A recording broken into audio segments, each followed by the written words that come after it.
Good evening to my YouTube family. Give us just a minute to get our Facebook pages up and we'll get started.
Well, good evening, ladies and gentlemen, enemies and friends. It is indeed another beautiful day that the Lord has made.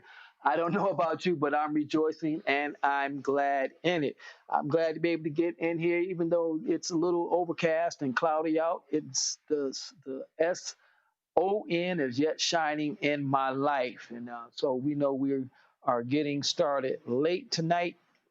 And so we're going to get right into our lesson. We'll start out with our prayer. Father, we bless you, we praise you, and we thank you. We ask as we endeavor to reason together through social media, virtually, for this Bible study where we encourage critical thinking.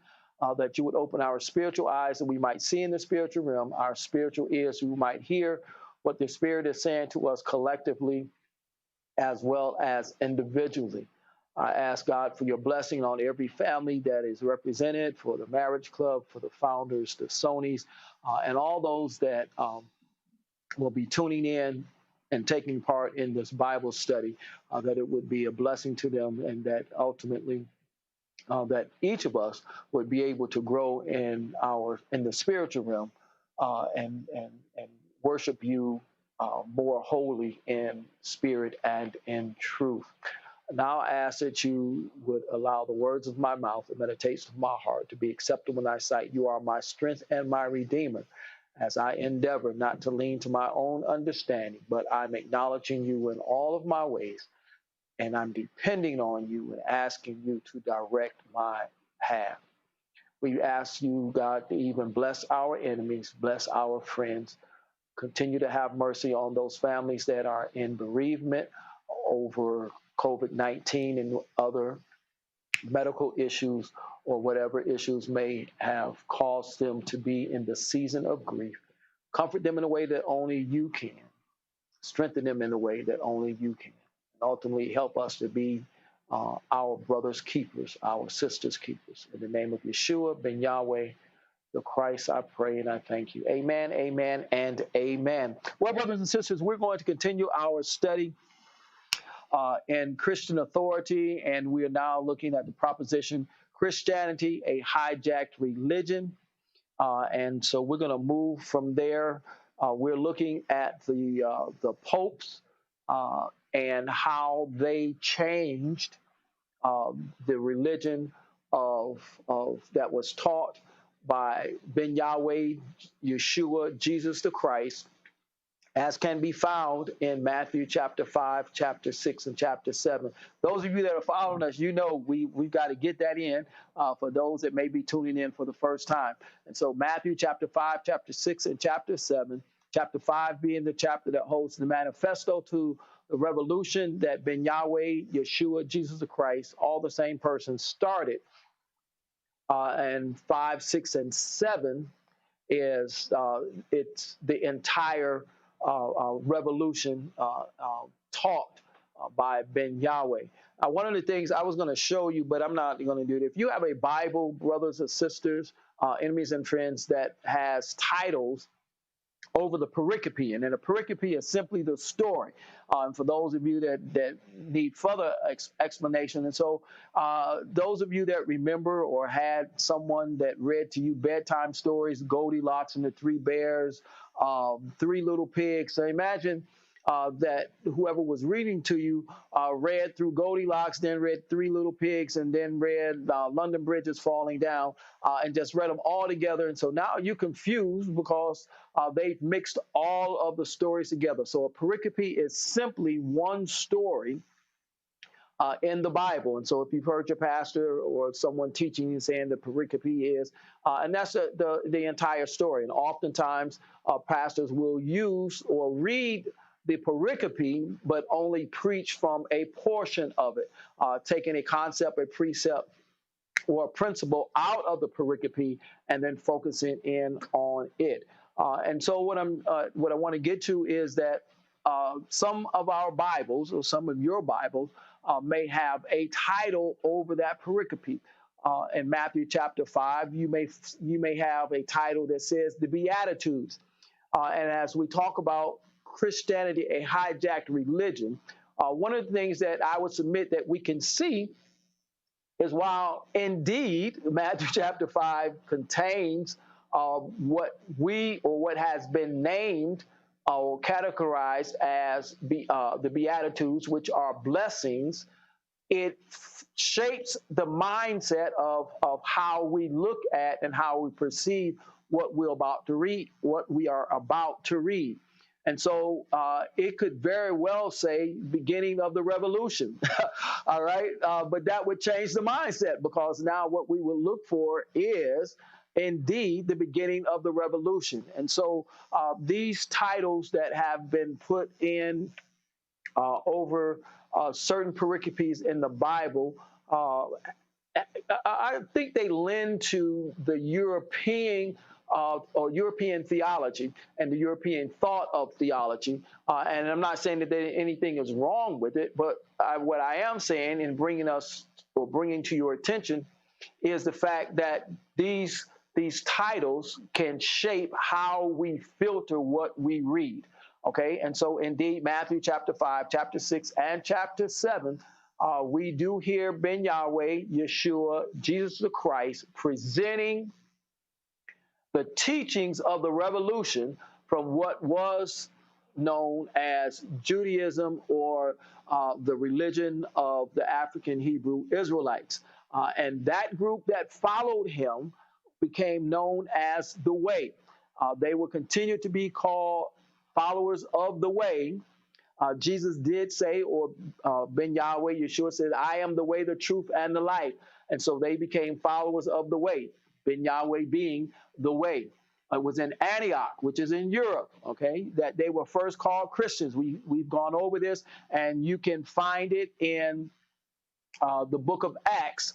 They were first called Christians in Antioch. When they were called Christians, brothers and sisters, those of you that already know this, just stick with us. We want to make sure that everybody understands the context of the teaching and of the proposition Christianity a hijacked religion. And so when they were called Christians by the Europeans in Antioch, it was like using the N word for people of color. And so it was not a friendly term. It was to debase and to degrade those who were followers of the way. Not only was they not only were they persecuted by the Romans, uh, and it was illegal to be following followers of the way by the Romans, but also the religious leaders of the African Hebrew Israelites or of the Jews, whichever term you choose to use. And it wasn't until Constantine, and that's why we're going through the popes, it wasn't until Constantine had an epiphany. He saw a cross which was shaped like an X, not like the one that we typically see in our Christian religion, but it's shaped more like an X. He put that cross on the shields of his soldiers, and they won their battle. And he then deemed or declared Christianity as the religion of the state. And at that point, it became legal. So up until that point, it was not legal, and Christians were persecuted, they were killed, they were tortured, and all sorts of inhumane things were done to followers of the way until it became the religion of the state. And from that point forward, and even before it got to that point, it started to be hijacked by the Europeans. And so now we're going through the different popes and looking at what changes they made to what was originally stated and taught, which is the foundation, it's the filter, it's the standard. Matthew chapter 5, Matthew chapter 6, and Matthew chapter 7 becomes the standard that we look at and compare any future teachings, even to teachings today. We can compare those to Matthew chapter 5, chapter 6, chapter 7, in light of the culture and of the time, understanding the concept, precept, and the principle, understanding the culture, understanding the idioms of the days, and understanding the methods or the modalities of teaching in that time. And when we take all of that in consideration, it becomes the standard on what should be taught today. And so regardless to what denomination you're in, you can use that as the standard, my brothers and sisters. And you can also see how far we have deviated through time from what was originally taught. And so with that being said, let's go ahead and get our disclaimer, and then we're going to pick up, I believe, somewhere near where we left off on last week. And so, brothers and sisters, here it is. If you're not willing to read for yourself, if you're not willing to research for yourself, if you're not willing to reason for yourself, the Bible said, come, let us reason together. If you're not willing to process the information that you're going to receive on tonight or whatever time that you watch this broadcast for yourself, and ultimately, brothers, sisters, enemies, and friends, if you're not willing to take responsibility for your own spiritual growth, this may not be the teaching for you. However, and I'm not going to be mad at you. However, if you are willing to read for yourself, to research for yourself, to reason for yourself, to process the information that you're going to receive for yourself, and ultimately take responsibility for your own spiritual growth, not just take the word of Reverend M, but go do some research on your own, then stick around. You may enjoy this Bible study that we encourage critical thinking. I don't profess to have all of the answers, and so I will reason. You can put something into the comments.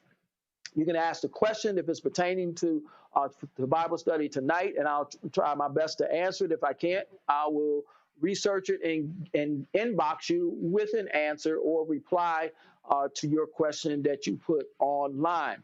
And so I believe that we should get back to more of what Bible study and teaching looked like in antiquity. And literally, if you do some research, brothers and sisters, you'll find that oftentimes the Talmudim or the Talmuds, which was the, Hebrew for disciple in times of antiquity. If you were to be a fly on the wall, somebody say, I don't want to be a fly. Okay, so if you were to eavesdrop on their reasoning together and their conversation and their Bible study, you might come to the conclusion that it was two people who didn't like each other and that they just had a big argument. But that was not the case. They were passionate about learning and they went back and forth presenting their case. And typically, the one who had done the most research and the one who was more in line with what the rabbis had taught was the one that would, if we could say, won the argument or persuaded the others to abandon their way and to acknowledge and accept what was presented as a more better way. We've gotten to the point that we are often afraid to ask the pastor or the teacher questions, or we're afraid to disagree with what they're teaching, or we're afraid to go against tradition. And that's not Reverend. We're not. So I'm open to your questions and your comments. The worst case scenario, we'll agree to disagree. Best scenario is I'll learn something from you and you will learn something from me. And so, again, this is our proposition that Christianity is a hijacked religion. While I am a Christian or a follower of the way, I like to use the term follower of the way because that's what they were originally called. But if someone asks me, are you a Christian? I'm going to say, yes, I am a Christian. I identify as a Christian, but I prefer to use the term follower of the way. And whatever term you choose to use is fine with me. All right, let's get back, and we're here, I think, into we're in the ninth century. All right, we're in the ninth century. Constantine has already declared that Christianity is the religion of the state. Up to this point, those that have followed us, you may remember that over 95% of the popes were from Rome. Rome is in Italy. Italy is in what we know to be Europe.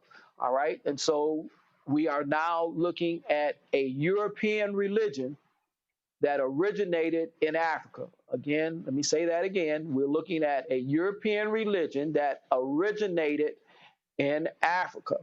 And so the origin, again, is Africa. So it's an African religion, but it has been taken over or hijacked by the Europeans, and they are shaping it in the way that they want to shape it. They are defining the tenets and the principles the way that they want to define them uh, uh, for the church and for those that propagate or preach and teach the word. And this is what the popes do.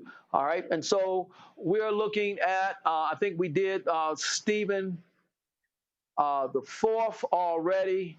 And we can see that, again, this was a excuse me, this was a Roman pope. He was born in Rome. So again, to nobody's surprise, hopefully, we find another pope from Rome. Then Saint Pascal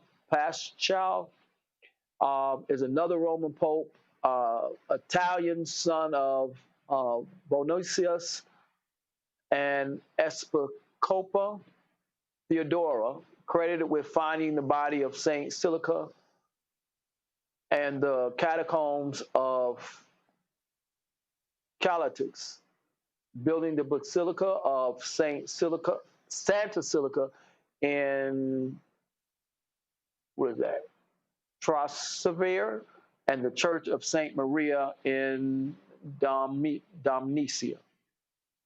All right, so he's credited with building a big basilica. All right, we move on to Eugene II. Not much, another Roman born in Rome, and he's Italian, of course, because Rome is in Italy. Valentine or Valentine, I say tomato, you say tomato. Rome, again, Italian. Gregory IV, Rome, rebuilt the auditorium in St. Peter's Basilica and in the newly decorated chapel, transferred the body of Gregory the First. All right, nothing significant. We come down to Sergius the Second, Rome, Saint Leo the Fourth, Rome tells us that he was a member of the order of Saint Benedict, and let's see what that gives us. The Byzantine officially, the order of Saint Benedict are a monastic religious order of the Catholic Church, followed the rules of Saint Benedict. They also sometimes called the Black Monks in reference to the color. All right, I know what somebody was thinking, all right, but what they were called the Black Monk to reference to the color of their religious habits. They were founded by Saint Benedict, all right, and so here there's the first mention of a religious order within the religion, and of course this again is done under the popes and under the hijacked African religion, which has now been taken over by Europeans. Benedict III, nothing significant. St. Nicholas the First says that he encouraged missionary activity. All right, and so this is the first time that we're actually seeing this. So here we find a pope that is encouraging missionary activity, and we know missions means to go abroad. So he encouraged activity outside of Rome. All right. Adrian the Second, Rome again, nothing significant. John the Eighth, first pope to be assassinated. All right, first pope to be assassinated. John the Eighth. That's gives his fame to glory. Maurinius the First,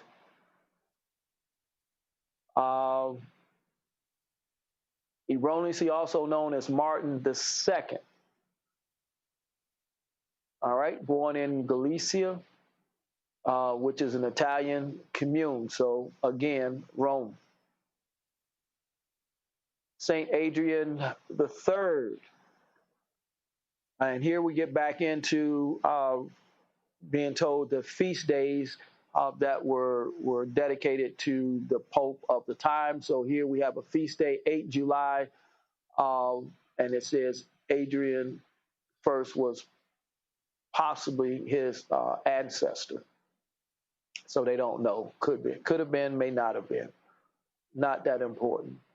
Stephen the Fifth, sometimes called Stephen the Sixth, and you would have to do some research to find out what's the difference between or why he's called the fifth as well as the sixth. But nothing significant here as far as we're looking at the change in the tenets of Christianity. All right, we come down to Promovus, early 897, posthumously executed following the Cadaver Synod. All right, so let's look at the Cadaver Synod is the name commonly given to the posthumous excremental trial of Pope Formius, who himself had been deceased for about 7 months in the Basilica of St. John Lateran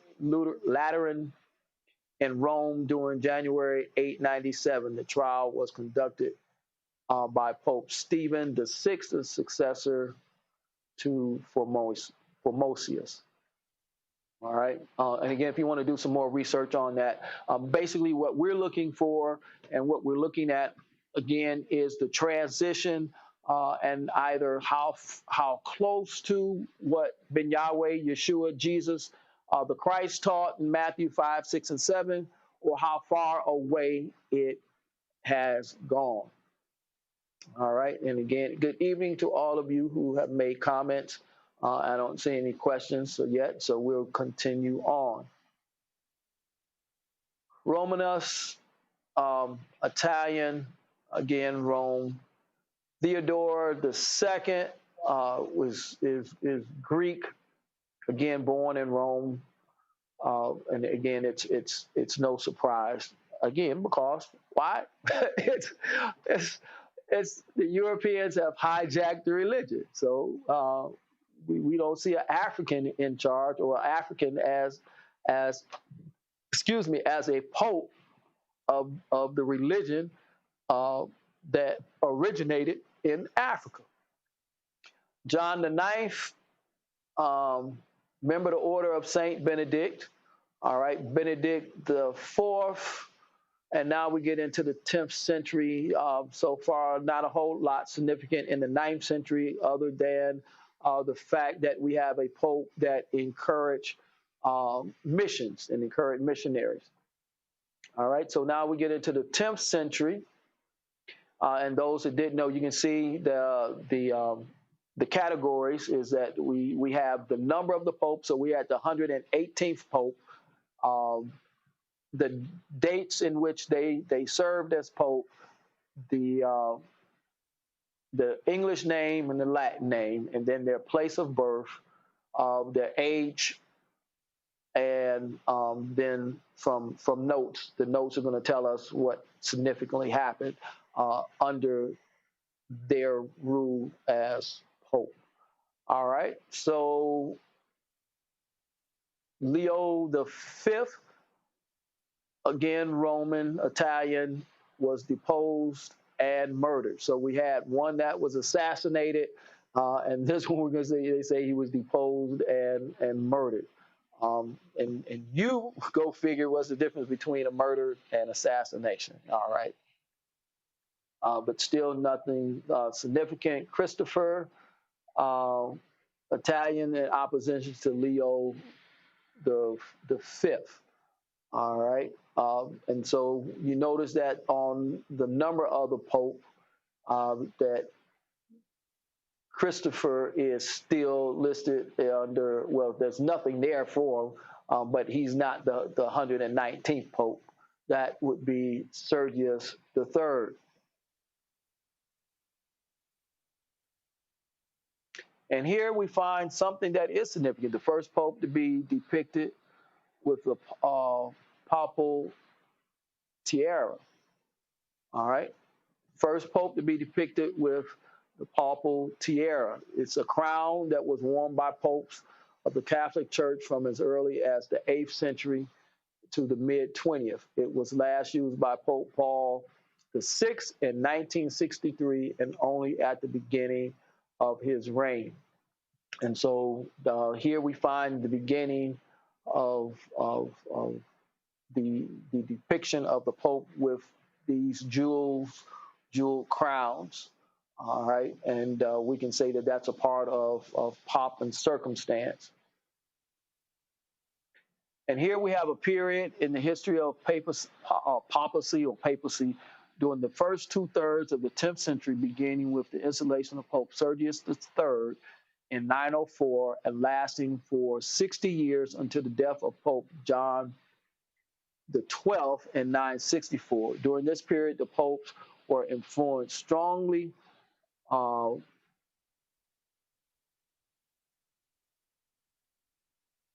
right, let me go back. Uh, Sorry about that. And this one actually would have to look. I'm not going to pull it up, but this period lasts for, and so it's significant. This one you can look up because it lasts for what did it say 60 years. All right, and so that would be something that's significant. You can do more detailed research to find out exactly what was going on during that time frame. But here's something in the 10th century that is significant and that is a change. One with the depiction of the Pope with the pomp and circumstance, the crown with the jewels in it, and here now this period here. And again, Rome. We go to the 120th Pope, nothing significant. 21st, we keep going on down to we get to the 125th Pope, and that's John the 11th. Of course, from born in Rome, is Italian. Uh, says according to the Liber Pontificus. I mean, this Italian. I don't speak Italian. All right. I'm not going to try to speak Italian. I have I have problems. See there, you heard me there. I have problems trying to speak English. It's not that I'm not educated. I just have problems pronouncing words, ladies and gentlemen. All right. So what is this? This is a book of biographies of popes from St. Peter until the 15th century. The original publication of the Library of Pontificus stopped with Pope Adrian the second, or Pope Stephen the fifth, but it was later supplemented in a different style until Pope Eugene.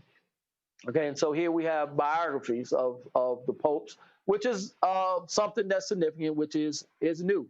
All right, and one of the things I wanted to tell you, we're looking at EN Wikipedia, but some of this information, if you want what you may say is a more reliable source, and we're just looking at it for general information and to kind of show how things have were changed and deviated. But there is a Catholic encyclopedia online. There's a Catholic encyclopedia online. I'll try to remember to give you that link on next week that you can go to that will bring up very detailed history and things that were changed by each pope. We're just taking a general look at it because we could be literally in this study for over a year just looking at what each pope did from the time of the first pope, which is the Catholic Church considers Peter to be the first pope. All right. So from the time of Peter up to the present day, we could literally spend years in looking at the details of every pope. That's not my intention. We don't want to go into Catholicism that deep. All right. So we move on down because it's not important that we look at each pope. The 130th pope is the third pope not to use his personal name, Octavian, deposed in 963 by Emperor Otto invalidly, end of the Sacium Obscurium. All right. And that's what we looked at just a few minutes ago that had lasted for 60 years. All right. So that's now ended. And again, you can go back and you can look at exactly what all of that detail. We get into Leo the Eighth, appointed anti-pope by Emperor Otto in 963 in opposition to John the 12th and Benedict the Fifth. His pontificate after the disposition or the disposition of Benedict the Fifth is considered legitimate by the modern Catholic Church. All right, and so we see some infighting, some in-warring, we see some assassinations, we see some murders, and where they at? They're in the church. A lot of people think that church ought not, and I'm agreeing, we ought not have to have conflict in the church. However, from antiquity in the days of the Bible, between Peter and Paul, there was conflict between Paul and James. There was conflict, the Pharisees and the Sadducees, those that followed Ben Yahweh, Jesus the Christ, Yeshua, and those that adhered to the Mosaic law, or would be what we would call today Orthodox Jews, or those who felt that what Ben Yahweh, Jesus the Christ, Yeshua was doing was blasphemy against what they had been taught. under the Mosaic law. All right, and so the disagreements and the infighting is something that has been going on, and it's something that we cannot stop. We can work toward minimizing it as much as possible by following the directions of and the commandments that were given by Ben Yahweh. We spoke on those.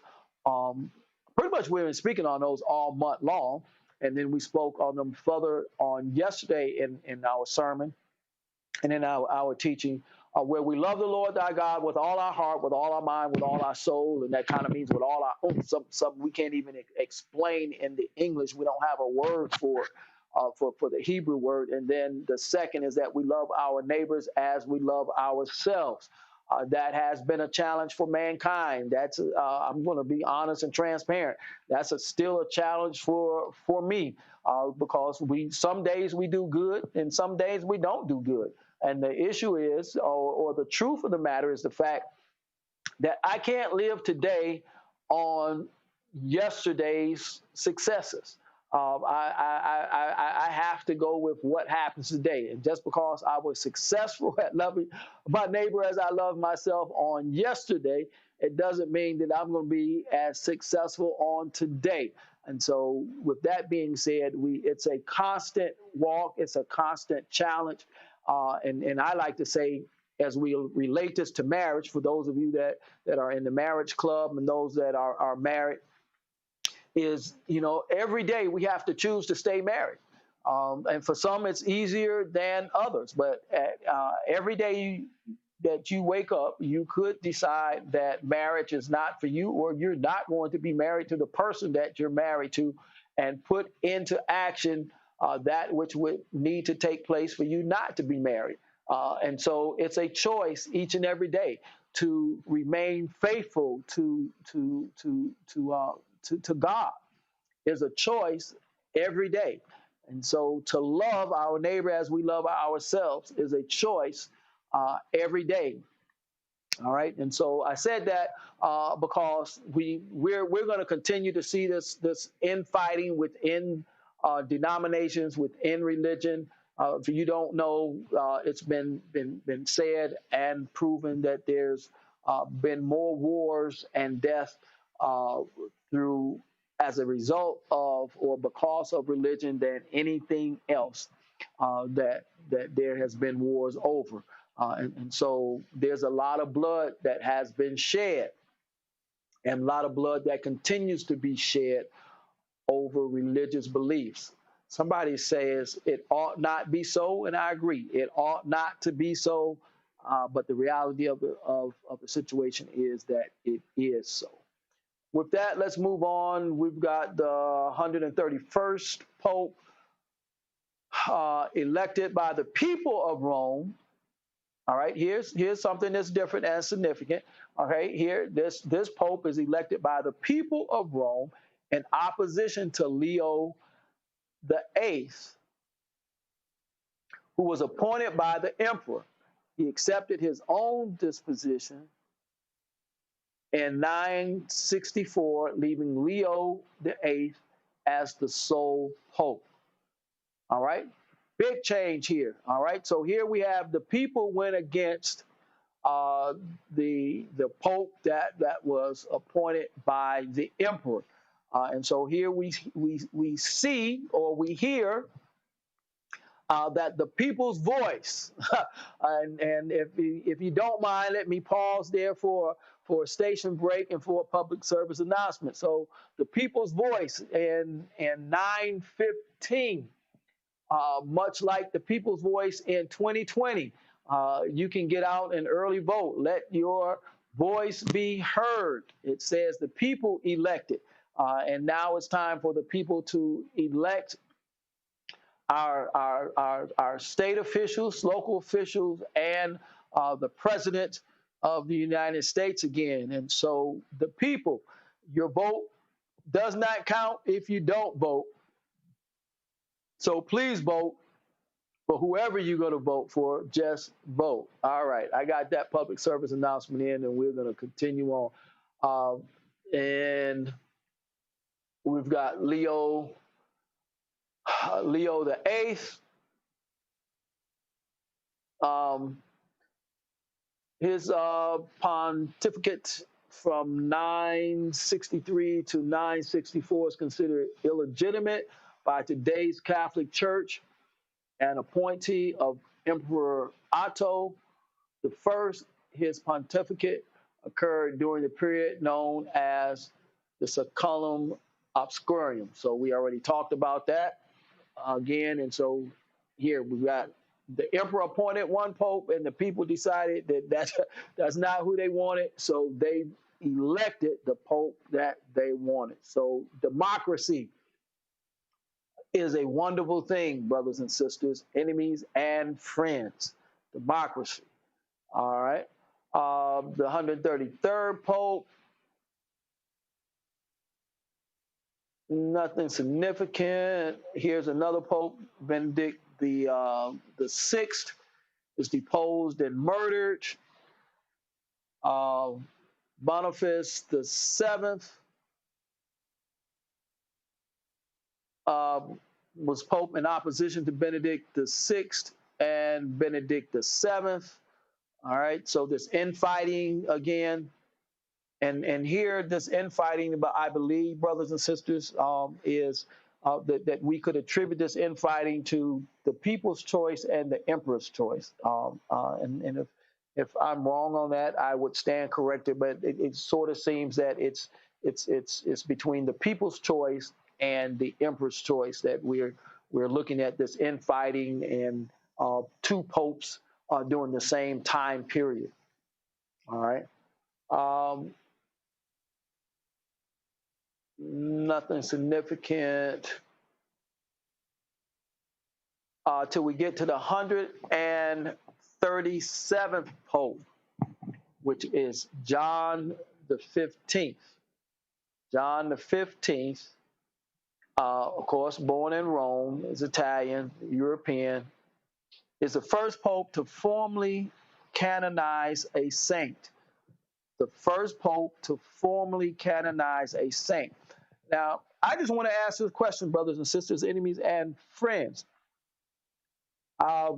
When did God give man or woman permission and authority to deem someone else's position in the afterlife? And that's what this is, to deem them a saint. And so then they will be recognized by those who are living after they are deceased to be a saint in the afterworld. You may say heaven, whatever you want to call it, in the afterworld. And so this is a big deviation from what Ben Yahweh taught, from what Yeshua taught, from what Jesus the Christ. And again, those that may be joining late, all three of those terms are synonymous. They're the same person. Ben Yahweh, Ben meaning son of in Hebrew. Yahweh, of course, is God. So Ben Yahweh is the son of God. Yeshua is the Hebrew name of the son of God. And Jesus is the English name that we use. And so his title is Jesus the Christ. There were other men with the name Jesus in the Bible. So if you don't believe me, do some research, brothers and sisters. So the official title of the Son of God in the Bible is Jesus the Christ, or Jesus the Messiah, Jesus the Anointed. All right. And so it's not just Jesus, it's Jesus the Anointed, or Jesus the Messiah, Jesus the Christ. And the Christ, the Messiah, the Anointed, all of that means it's the same. And so that's his official title for those who did not know that. And so I see, good question. That's right. God did not give man the authority, nor did the Son of God give man the authority to designate and sainthood. All right. Now we sing that song when the saints go marching in, and it's a term that we use to describe those who are Christians, but not in any supernatural, out of this world dimension. Okay, we don't have that power. It's like we don't have the power of angels. Okay, and so this was something that the Catholic Church did under the hijacking of Christianity. It's something that the Protestants, for the most part, now do not follow, but those of the Catholic Church may still do.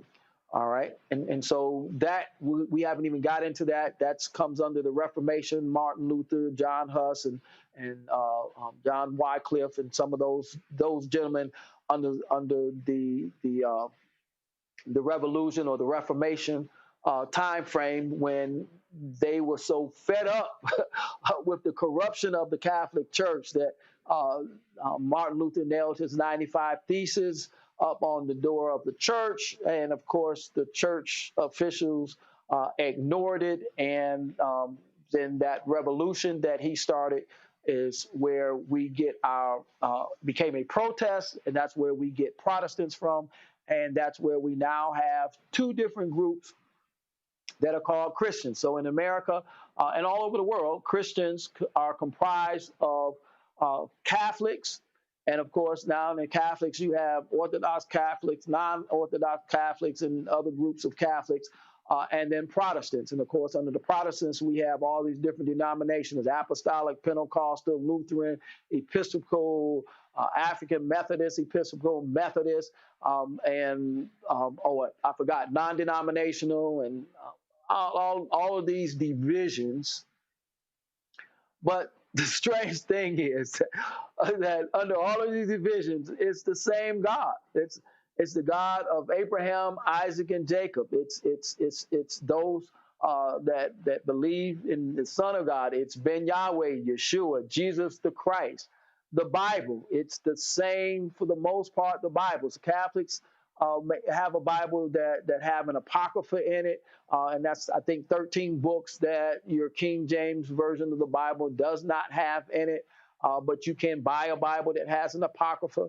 Where in the Catholic Church they may use the apocrypha, where you may not see it, or may not have, may not even known it existed, much less seen it used in the Protestant. All right, but this is a part of our history, brothers and sisters, whether you know it or not, whether you accept it or not, whether you think it has anything to do with your salvation or not. It is our history.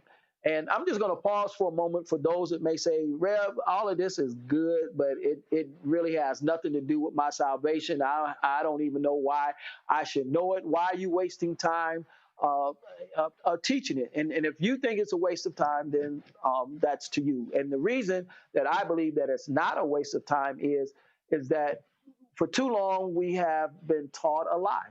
And we need to know what the truth is, and we need to know how to worship God in spirit and in truth. But we need to know what the standard is. If we don't know what the standard is, then we don't know what we're supposed to do. And so if we go back and look at the standard, and we can look at the deviation, how it has changed, then it can help us to understand then how we are supposed to worship. And I would submit to you, brothers and sisters, is that too many of us have been taught the wrong thing. And so while we may worship with and serve God with all sincerity and ignorance, it's still wrong. And that's why this is important, so that we understand the truth, we understand our history, how we got to where we are at, and what was it that the Son taught, because he said he only taught what the Father told him to teach. He said he only spoke what the Father told him to speak. And so it's imperative and it's important that if we really want to worship him in spirit and in truth, and be the best servant that we can, and adhere to his commandments as best that we can, then it's important that we know this information. All right. And so that's why it's important. That's why Reverend M is taking time to go through this, to show you the truth. I'm not telling you, nor am I suggesting that you stop being a Christian. I'm not suggesting you stop going to the church that you go to or you attend. I'm not suggesting that you stop attending the Bible studies of the church where God has placed you. What I'm presenting is a Bible study in critical thinking and asking you to begin to process information for yourself, research information for yourself, uh, uh, um, reason this information for yourself, and take responsibility of your spiritual growth for yourself. For too many Christians now subconsciously depend on their pastors for their spirituality. All right. And almost like they can get to heaven, and when it's their time to answer for the life that they live, that they can almost say, well, talk to pastor, because I did what pastor said to do. And brothers and sisters, there's nothing in the Bible that supports that theory. The theory, I mean, what's taught in the Bible is that we all have to answer for ourselves. And I believe that's why, and this is my methodology now, I believe that's why God gave every one of us a brain, and why God, you've heard me say it, many of you, and those that haven't, you're going to hear me say it tonight. From the Garden of Eden and from Adam and Eve, God has always given man free will and choice. He's always given us free will and choice. What we have to deal with is the consequences of our choice. And so he's told us what the consequences was. He told Adam and Eve what the consequence would be if they chose to disobey what he told them to do. He told the children of Israel, the African Hebrew Israelites, he told them in Deuteronomy what the consequences would be. I believe that's Deuteronomy 27, Deuteronomy 28, and many of you know it as blessed in the city, blessed in the field, blessed when I'm going out and coming in. But if you keep on reading, you're going to find over twice as many verses on what the curses were, the consequences. These are consequences if you obey me. These are the consequences if you disobey me. And public service announcement, they disobeyed. Oh yes, they disobeyed, brothers and sisters, and so with them being disobedient, it means that they didn't get the blessings. The songs sound good, all right. I like the songs, brothers and sisters, just like many of you do. But the truth of the matter is that they were disobedient, and so what followed them? God is true to His word. Somebody said, "God is not a man that He should lie." And so he is true to his word, and the consequences that he set are indeed the consequences that he set. And so the African Hebrew Israelites, or the Jews, however you want to describe them, what they found happening and what we read in our Bibles that happened to them was the consequences of the curses that were placed on them for being disobedient. All right, somebody make a song about that. All right, let me let me move back, as Courtney Wayne would say. Let that settle in your spirit. All right. So getting back, I digress. So the 137th Pope was the first to canonize a saint. Then the 138th is Gregory the Fifth, the first official German Pope, and fifth, not to use his personal name, Bruno. Henceforth, this decision became tradition among future popes. All right. And so here it is. This is another significant change. All right. This isn't a Rome. He's not born in Rome.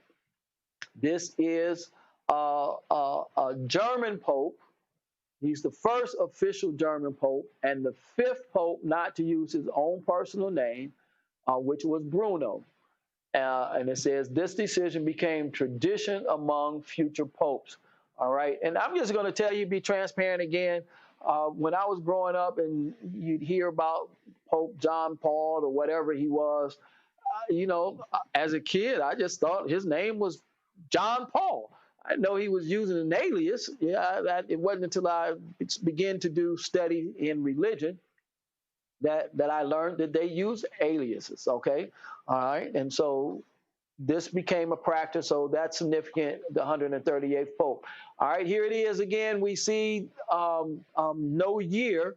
So here's some opposition again. This is John the 16th, Greek Pope in opposition to Gregory the Fifth. All right, Greek. This Pope is in opposition to Gregory the Fifth, who was the 138th. All right, and then the 139th, Sylvester the Second, born Gilbert the First French Pope. All right, and we see this is a historical region in South Europe where Occitan was historically the main language spoken and where it is sometimes still used, for the most part, as a second language. This cultural area roughly encompasses the southern third of France, as well as part of Spain, Morocco, and a small, and I'm not going to pull it up to read the rest of it. You can do that. But all right. And so that takes us out of the first millennium and brings us into the second millennium. It brings us into the second millennium after Christ. All right, and that brings us on to the 140th Pope. This is John the 16th. Nothing significant. Um, Again, we see opposition that's still going on every century. We've got opposition and infighting within these popes, with these popes, and leadership in the church. This is infighting in the church, infighting with the leadership of the church that continues on, brothers and sisters. And I know I can hear you saying, yeah, it shouldn't be so, but yes, it is so. This fighting just continued on at the leadership level. All right. And one of the things is that, and here we don't see a whole lot of changes being made other than what has already been made to the tenets and the teachings and the foundation of what makes the church the church. Okay, but we do see that we continue to see fighting. So let's move on to the 146th Pope. This is Sylvester the Third. Validity of election questioned, considered anti-pope, deposed of the Council of Sultry. All right, so here's one: he's elected, and the validity of his election is questioned. All right, and he was deposed of by one of the councils. All right, move on. Benedict the Ninth, another one that was deposed of by the council. Now notice, let's look at this. The Council of Sultry was called by the Holy Roman Emperor Henry III and opened on December the 20th, 1046, in Hilltown of Sultry at the edge of the Duchy of Rome. The Catholic Church does not list this as an ecumenical council. All right. So again, what they accept, what the Catholic Church accepts as being ecumenical councils, so that they have validity. This is a council that the Catholic Church does not recognize as having validity. However, look at we see three popes, the 146, 147, the 148th pope, from that are deposed of by this council.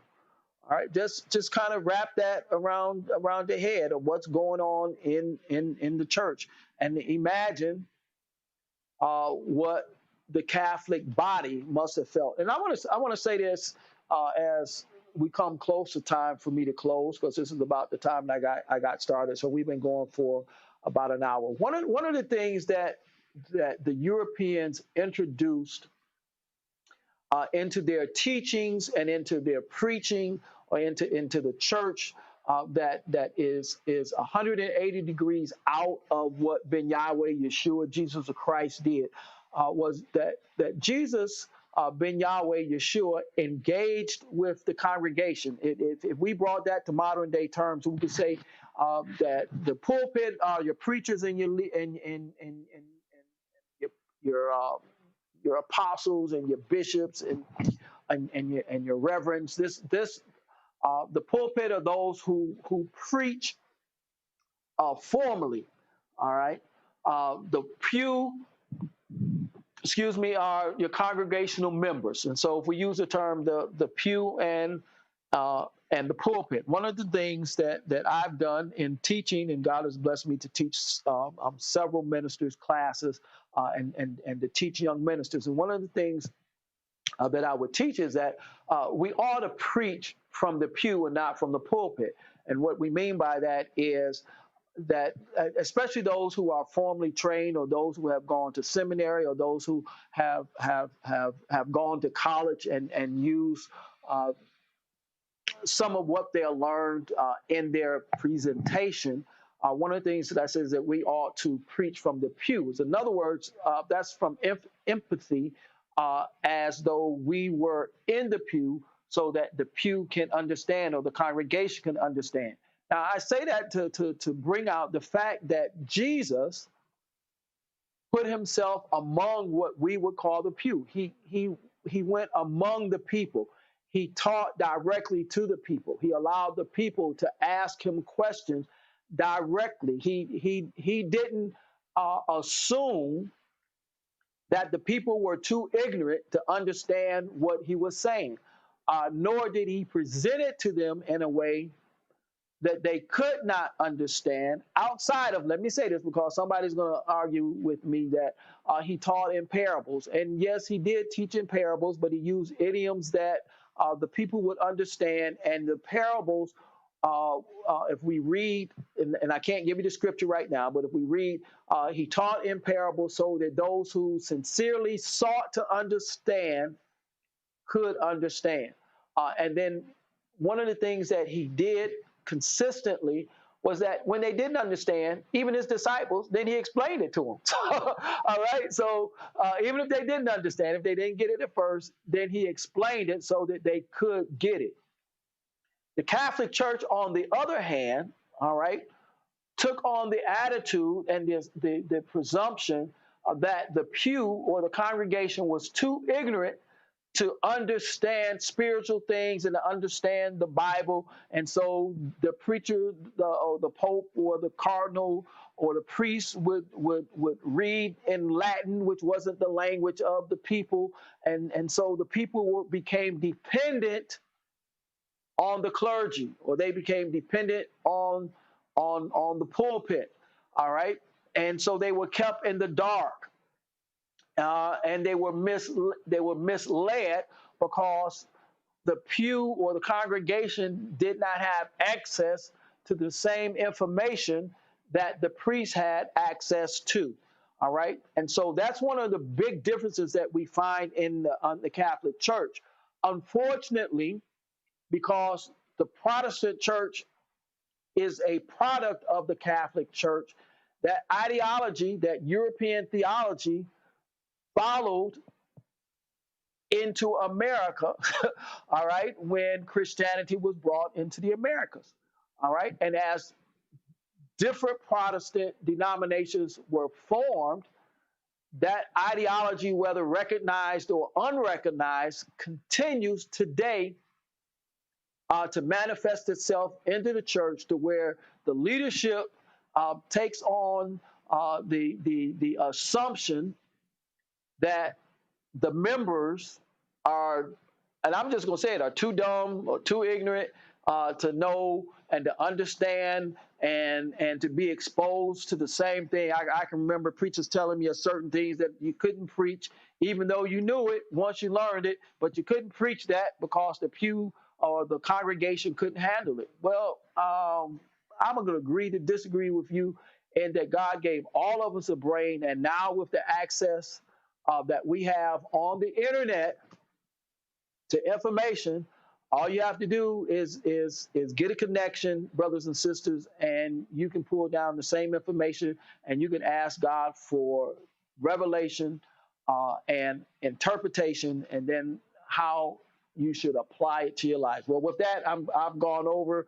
We're going to stop here in the first millennium for tonight. Again, I pray that you will process this information, that you will do some research on your own, and look up something to ask me a question, so that I know that you are. I'm not giving you homework, but some of this should spark some interest that you might have time to go and look at, and you may want to make a comment and share with the others that are on the Bible study about what we are talking about. Again, my proposition, my thesis, and what we're presenting here: Christianity, hijacked religion, even though I am a follower of the way and I still identify as a Christian, we're just looking at truth. Well, brothers and sisters, this concludes tonight's Bible study and critical thinking. Again, Christianity as a hijacked religion. I'm Reverend M of Historical Zion Missionary Baptist Church here in Augusta, Georgia, the greatest church in the CSRA, which you can become a member of if you would like. Just look at our sermon on yesterday, and we'll tell you how you can become a member right there where you are. No matter where you're at in the United States, you can be a member of this great church, Historical Zion Missionary Baptist Church. Well, I love you. God bless you. Go vote if you haven't voted. Stay safe. Remember, Corona is still on the rise in all of the states of the United States. Your social distancing, wear your mask, love others the way you would want to be loved, and so protect them because you would want to be protected, whether you agree with wearing a mask or not. Wash your hands often. Wash them for at least 20 seconds with the antibacterial soap. Use disposable gloves when you can. In other words, just be vigilant, and so that we can get, as I believe it was James Cleveland would say, we can get on the other side of through, or was it James Bickman? One of those James that said, I think it was James Bickman, that we can get on the other side of through. Until Sunday, God bless you. Be safe. We love you, and you can't change that.